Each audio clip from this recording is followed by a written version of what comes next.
Hi friends, let's talk about being conversant in a key. So the key of C or A minor has these chords. So you got C is the one chord, D minor is 2, E minor is 3, F is 4, however you play F, G is 5, A minor is 6, B diminished or B minor 7 flat 5, or G7, works as the 7 or the 5-7 dominant chord, and we're back to C. So with each chord you have 3 notes, with the exception of the 7th chords. You know, those would be a 4-note chord, each of those would be. So on a C chord we have 3 notes, C, E, and G. So we got an E on my first string, and then G, and then C, and those 3 notes would repeat, E, G, C. All right, and then on the second, well, let's just do the first string for now. Then D minor. My 3 notes are D, F, and A. So there's an F. This is my lowest possible note in that chord. A, and then D, and then F, A, D, which I don't quite have on this. I could bend the C sharp up to D. And then E minor has E, G, B. So open E, G, B, E, G, B. F has F, A, C, and I don't have a high F. G has G, B, D notes, so G, B, D, and they can be in any order. I don't have a D on that. And then A minor, A, C, E, so E is my lowest possible one that's in that. So E, A, C, E, A, C, E, A, C, and then I have a B diminished or B minor 7 flat 5. Let's talk about B diminished first since we're doing triads. So we have B, D, and F notes. So there's an F, B, D, F, B, and then we don't have a high D. And B minor 7 flat 5 would have 4 notes, so B, D, F, A. So F, A, B, D, F, A, B. And then we're back to C, C, E, G. So E, G, C, E, G, C. All right, so the reason that's useful is to do that on each string. You really start to get to know the notes of the chord. So when you're playing this chord, you're not only thinking of that, but you're also thinking of these notes that you've played before that are part of that chord. So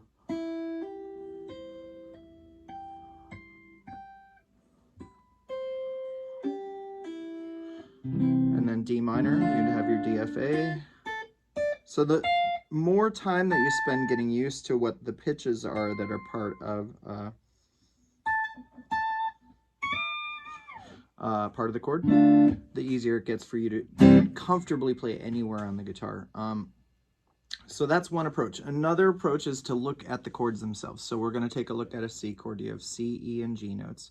And on each set of 3 strings, there are 3 places we can play each chord. So this is my first possible C chord on strings 3, 2, and 1. This is G, C, E. My next one is here.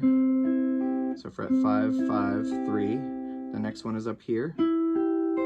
This would be 9, 8, 8 are the frets. And then up here, 12, 13, 12, which is the same as 0, 1, 0. It's just 12 frets higher.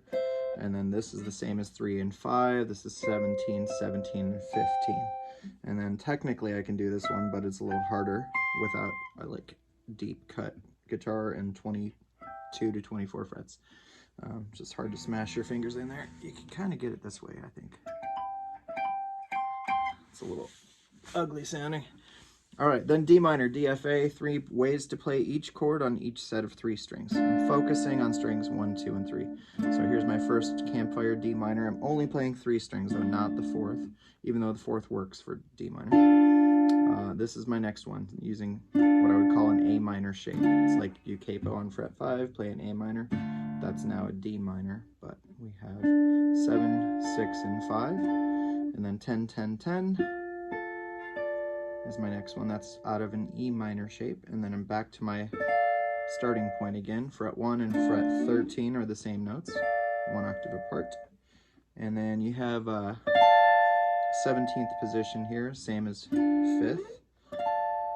And that is all we can do on that one. And then E minor, E, G, B notes. So my first place I can play an E minor on those strings is, and then I have that D minor shape here in third position. So this is fret 4, 5, and 3, 9, 8, 7, 12, 12, 12. This is the same as my D minor shape in third position, but now in 15th position. And then I can get this one here too in 19th position. All right, and then F, F, A, C. So my highest three strings, highest three sounding. You have your high F, C, and then A. Next one's here. Next one's here. So let me go over where those are. Frets 2, 1, 1. If I build it from a third string, 5, 6, 5, 10, 10, 8, 14, 13, 13, 17, 18, 17. And those are the F chords. And then G, G, B, D, in any order. So this is a B, D, G.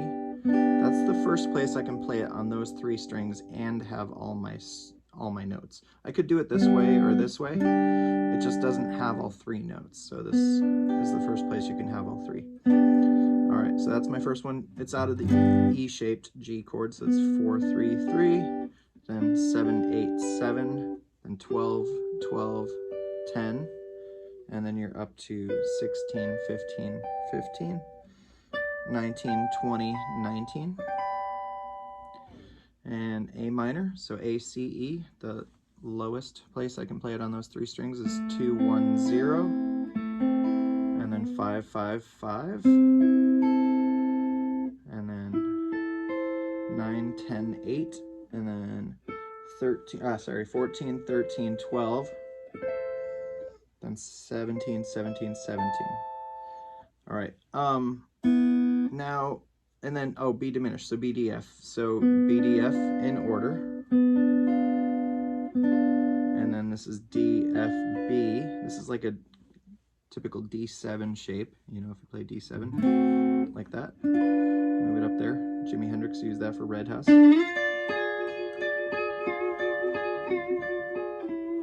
right, but anyways, all right, let's go over those again. I got distracted. Chords remind me of songs a lot, so B diminished. This is 4, 3, 1, and then 7, 6, 7, and then we have, so this is going to be 10, 12, 10, and then you're back to this. This is like your 4, 3, 1, so essentially it's 16, 15, 13. Yep, and then you're up to your, and then you're back to C. All right, so that's a great way to start getting used to connecting chords and notes and really getting familiar with them.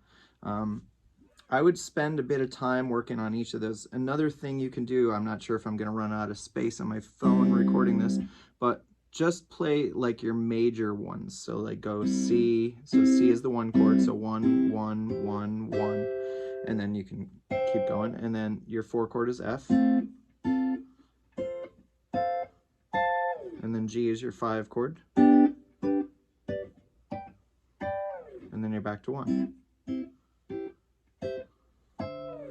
And then you go to the minor ones. So your D minor is your first minor chord in the key. So that's the 2 chord. So here's my 2 chord in the key of C.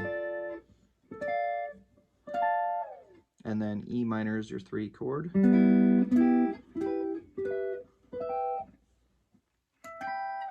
then B diminished is the only oddball, so yeah. Oh, the 6 chord, A minor. Yeah, anyways, we want the 6 chord too, that's important. And then your diminished 7 is sort of the oddball, so that's the only one that is not major or minor. And it's meant to cause tension. It wants to resolve to C, so this is a tension chord that wants to go to C. So B diminished is almost always followed by a C chord. So if I play a B diminished, that always sounds nice going to C. That sounds like Tchaikovsky too.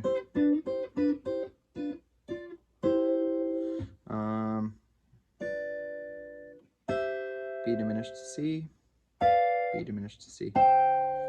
And then you can even do your like fun little country bends. Like your, since I'm playing a telly, whew, I might think about putting lighter strings on this. I'm still running 10s on all my electrics.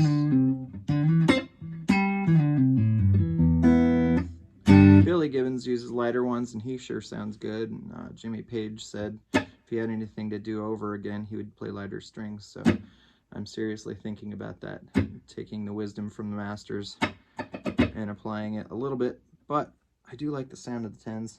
They sure sound good. All right, friends, thanks for checking it out. Get to know one key and get really comfortable with that, and it's completely movable. So all those shapes can move. So, you know, you get used to your 1, 2, 5, 1, different chord progressions like that, you know. So 1, 2, 5, 1. It is just fantastic for getting more comfortable for playing everywhere on the guitar. And you start to think in groups of things and in chunks of things then, instead of each individual note and each individual chord being its own isolated thing. That's way too much to think about. We want to just simplify and allow things to be as easy as they are, not as easy as our brain tries to turn them into. All right, thanks. Have a good day. We'll see you next time.